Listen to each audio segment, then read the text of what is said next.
Welcome to citizens pulse. నేను మీ రాజేష్.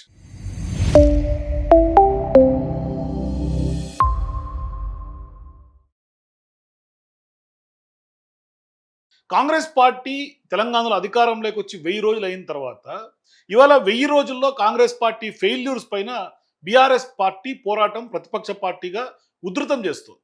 ఒకవైపు polytechnic విద్యార్థులకు సంబంధించినటువంటి అంశాలు కానీ, 22A సంబంధించినటువంటి అంశాలు కానీ, రీసెంట్గా ఈ 2 అంశాల మీద కూడా హరీష్ రావు గారు అట్లాగే బీఆర్ఎస్ పార్టీ నాయకత్వం అంతా కూడా పెద్ద ఎత్తున పోరాటం చేస్తోంది. ఇక అంతకుముందు కేటీఆర్ గారు విదేశాలకు పోకు మునుపు పెద్ద ఎత్తున ఇరిగేషన్ సంబంధించి, కాళేశ్వరం సంబంధించి జలాలు రైతులకు ఇవ్వాలి అని చెప్పి పెద్ద ఎత్తున పోరాటం సాగించినటువంటి వ్యవహారం. సో ఇట్లా చూసుకుంటా పోతే ఇప్పుడు మళ్ళీ కూడా ఒక వారం రోజులకు సరిపడా ఒక భారీ ఎత్తున ఒక షెడ్యూల్ రిలీజ్ చేసి పెద్ద ఎత్తున పోరాటానికి మరొక్కసారి బీఆర్ఎస్ పార్టీ శ్రీకారం చుట్టింది. ఎందుకు? కాంగ్రెస్ పార్టీ 1000 రోజుల పాలన తర్వాత వాళ్ళ యొక్క ఫెయిల్యూర్స్ ఛార్జ్ షీట్ ప్రజల్లోకి విడుదల చేసి ఈ 1000 రోజుల్లో కాంగ్రెస్ పార్టీ యొక్క వైఫల్యాలపైన పోరాటానికి పోరు బాటకు బీఆర్ఎస్ పార్టీ సిద్ధమవుతోంది. ఆ దిశగా బీఆర్ఎస్ పార్టీ వర్కింగ్ ప్రెసిడెంట్గా ఉన్నటువంటి కేటీఆర్ గారు కూడా వాళ్ళ శ్రేణులకి అట్లాగే తెలంగాణ ప్రజానీకానికి కూడా పిలుపునిస్తూ ఉన్నారు.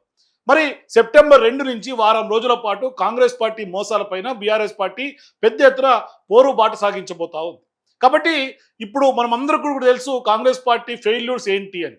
ఎందుకంటే వాళ్ళు ఇచ్చినటువంటి 6 గ్యారెంటీల నుంచి మొదలు పెడితే తర్వాత ఎన్నో ఫెయిల్యూర్స్ ఇవాళ కాంగ్రెస్ పార్టీలో తెలంగాణలో అధికారం వచ్చిన తర్వాత మనం చూస్తా ఉన్నాం.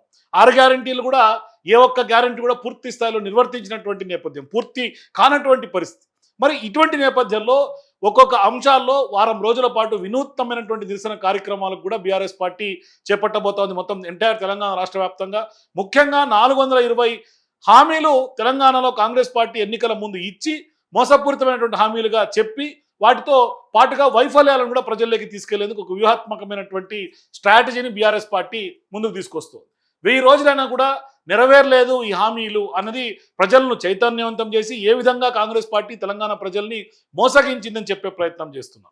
అట్లాగే కాంగ్రెస్ పార్టీకి సంబంధించినటువంటి వైఫల్యాలు, అవినీతి, మరీ ముఖ్యంగా తెలంగాణ రాష్ట్రంలో పెరిగిపోయినటువంటి అవినీతి, ఇవన్నీ కూడా ఎండగడతా పెద్ద ఎత్తున పార్టీ శ్రేణులకు కేటీఆర్ గారు పెద్ద ఎత్తున పిలుపునిస్తున్నారు.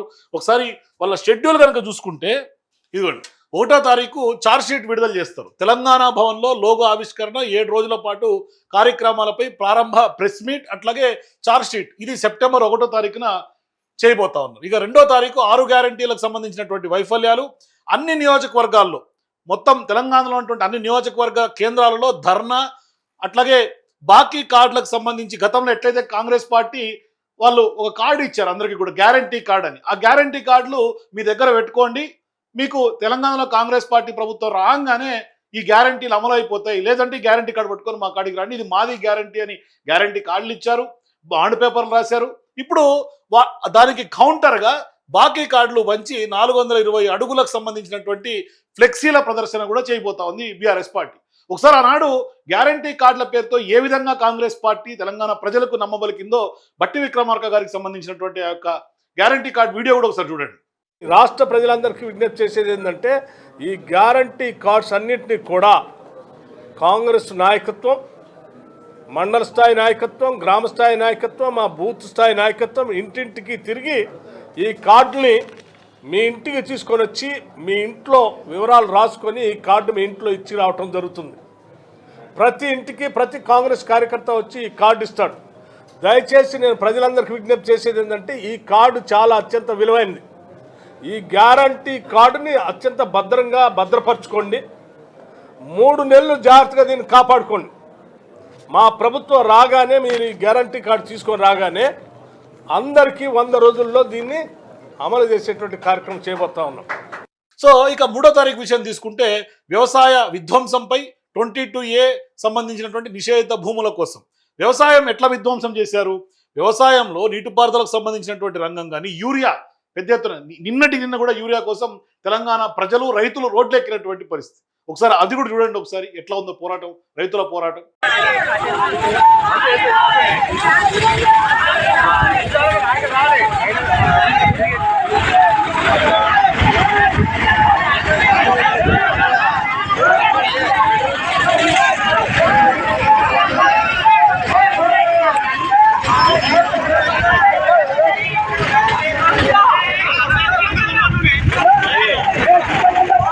సో చూశారు కదా, అంటే రైతులు స్వచ్ఛందంగా ఇప్పటికే మాకు యూరియా ఇవ్వాలి, యూరియా యాప్ మీద తిరుగుబాటు, ఇదంతా కూడా ఆల్రెడీ తెలంగాణ ప్రజానీకంలో వచ్చేసింది. దీనికి బీఆర్ఎస్ పార్టీ పోరాటం పిలుపునిచ్చే కంటే ముందే రైతులు పెద్ద ఎత్తున యూరియా కోసం రేవంత్ రెడ్డి గారి ప్రభుత్వం మీద తిరుగుబాటు మొదలైంది. అట్లాగే రైతు బీమాకు సంబంధించి ఇట్లా రైతు సదస్సులు మొత్తం 3వ తారీఖున రాష్ట్ర వ్యాప్తంగా నిర్వహించేందుకు కూడా కార్యాచరణ సిద్ధం చేశారు. అట్లాగే 22A భూములకు సంబంధించి ఇది భారీ స్థాయిలో ప్రజల ముందు, తెలంగాణ ప్రజల ముందు, మరీ ముఖ్యంగా హైదరాబాద్ ఏదైతే క్యూర్ ఏరియా ఉందో ఈ యొక్క ఏరియాలో ఉన్నటువంటి ప్రజలందరూ కూడా ఆందోళన చెందుతుంది. ఎందుకంటే వాళ్ళ భూములు రిజిస్ట్రేషన్ కావు, వాళ్ళ భూముల మీద వాళ్ళ హక్కులు కోల్పోయే ప్రమాదం ఉంది. అసలు ఆ లిస్టే గందరగోళంగా ఉంది. ఓవర్ నైట్లో లిస్ట్ పెడుతున్నారు, ఓవర్ నైట్లో లిస్ట్ తీసేస్తున్నారు, ఏం జరుగుతుందో తెలియనటువంటి పరిస్థితి. అందుకనే ఇవాళ హైదరాబాద్ అర్బన్ ఏరియాలో భారీ స్థాయిలో 22Aకి సంబంధించి ధర్నా కార్యక్రమాలు చేయబోతా ఉంది. అట్లాగే 4వ తారీఖు వృద్ధులు, వికలాంగులు, మహిళలతో భారీ సదస్సులు, మహిళలకు 2,500 రూపాయలు అని చెప్పేసి ఆనాడు పెద్ద ఎత్తున మేము వచ్చిదాన్ని ఇచ్చేస్తాం, తులం బంగారం అందరు మహిళలకి, కేవలం ఫ్రీ బస్సు తోటే ఇవాళ కొట్టుకునే పరిస్థితి తీసుకొచ్చింది కాంగ్రెస్ పార్టీ. అట్లాగే పెద్ద ఎత్తున కిట్లు చెప్పారు, అట్లాగే కళ్యాణ లక్ష్మి చెప్పారు, విద్యార్థులకు స్కూటీలు అన్నారు. ఇవేమీ కూడా ఇవ్వనందుకు వంట వార్పు చేసి వాళ్లకు నిరసన తెలిపే కార్యక్రమం. అంటే గతంలో తెలంగాణ మూమెంట్లో ఏ విధంగా అయితే వంట వార్పు తెలంగాణ ఉద్యమం నాడు జరిగిందో అటువంటి వంట వార్పులు ఇవాళ మొత్తం తెలంగాణ వ్యాప్తంగా జరిగేందుకు ఇవాళ పిలుపునిచ్చినటువంటి పరిస్థితి. అట్లాగే 5వ తారీఖు విద్యార్థులకు సంబంధించి, యువతకు సంబంధించి ఇది నిజంగా ఫీజు రియంబర్స్మెంట్ కానీ జాబ్ క్యాలెండర్, ఇవాళ తెలంగాణలో ఉన్నటువంటి నిరుద్యోగులు పెద్ద ఎత్తున తిరగబడతా ఉన్నారు, పోరాట సిద్ధమవుతా ఉన్నారు. వాళ్ళు చెప్పినటువంటి లక్షలాది ఉద్యోగాలు, జాబ్ క్యాలెండర్ అసలు జాడలేదు, రాహుల్ గాంధీ అడ్రస్ లేడు. మరి యూత్ డిక్లరేషన్ కొరకు నియోజకవర్గ కేంద్రాల్లో భారీ స్థాయిలో ర్యాలీలు. అట్లాగే 6వ తారీఖు హైదరాబాద్, ఆదిలాబాద్, సింగరేణి నియోజకవర్గాలు, మిగిలినటువంటి తెలంగాణ నియోజకవర్గాల్లో కూడా ఇవాళ ఆదిలాబాద్, సింగరేణి నియోజకవర్గాల్లో అక్కడ సిపిఐ సింగరేణి ప్రాంతాల్లో 12 నియోజకవర్గాల్లో కూడా నిరసన సదస్సులు సింగరేణిని ఉద్దేశించి వాళ్ళ సమస్యలపైన. అట్లాగే హైదరాబాద్లో తాగునీరు, వీధి దీపాలు, శాంతి భద్రతలు, బస్తీ దవాఖానాలకు సంబంధించినటువంటి సాధన, ఆటోలతో ర్యాలీ నిర్వహించబోతా ఉన్నారు. ఆటో వాళ్ళ సమస్య కూడా ఉంది. అట్లాగే నెక్స్ట్ మిగిలినటువంటి తెలంగాణ నియోజకవర్గాల్లో పల్లెల విధ్వంసం, పడకేసినటువంటి పారిశుద్ధ్యాన్ని నిరసనగా గ్రామాల్లో భారీ స్థాయిలో నిరసన కార్యక్రమాలు, ఇట్లా వారం రోజుల పాటు నిరసన కార్యక్రమాలు ఉన్నాయి. నెక్స్ట్ 7వ తారీఖు ప్రజావాణి, అన్ని జిల్లా మండల కేంద్రాలలో ప్రజావాణి కేంద్రాలలో 420 హామీల అమలుపై వినతి పత్రాలు ఇస్తారట. ఎవరికి?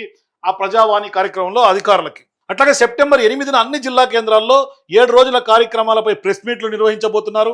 అంబేద్కర్ గారి విగ్రహానికి వినతి పత్రాలు సమర్పిస్తారు. సెప్టెంబర్ 10న ఉపాధ్యాయ ఉద్యోగ సంఘాల నిరసన కార్యక్రమాలకు సంఘీభావం తెలుపుతారట. సో ఇట్లా పోరాటానికి బీఆర్ఎస్ పార్టీ శ్రీకారం చుట్టబోతోంది. భారీ స్థాయిలో కార్యాచరణతో దూకుడు పెంచుతోంది బీఆర్ఎస్ పార్టీ. ఎందుకంటే గ్రౌండ్ క్లియర్గా అర్థమైపోయింది. ప్రతిపక్ష పార్టీగా ఇప్పటికీ అనేక సందర్భాల్లో ప్రజా వైఫల్యాలు ఎండగట్టినటువంటి బీఆర్ఎస్ పార్టీకి స్పష్టంగా కాంగ్రెస్ పార్టీ ఫెయిల్యూర్స్ అనేది క్లియర్గా కనిపిస్తున్నాయి. ప్రజల్లో తిరుగుబాటు, వ్యతిరేకత భారీ స్థాయిలో స్టార్ట్ అయినటువంటి నేపథ్యంలో ఒక్కసారిగా కారు గేరు మార్చింది. మరోవైపు బీఆర్ఎస్ పార్టీ సోషల్ మీడియా చేస్తున్నటువంటి పోరాటానికి కూడా ప్రజల నుంచి రెస్పాన్స్ వస్తోంది.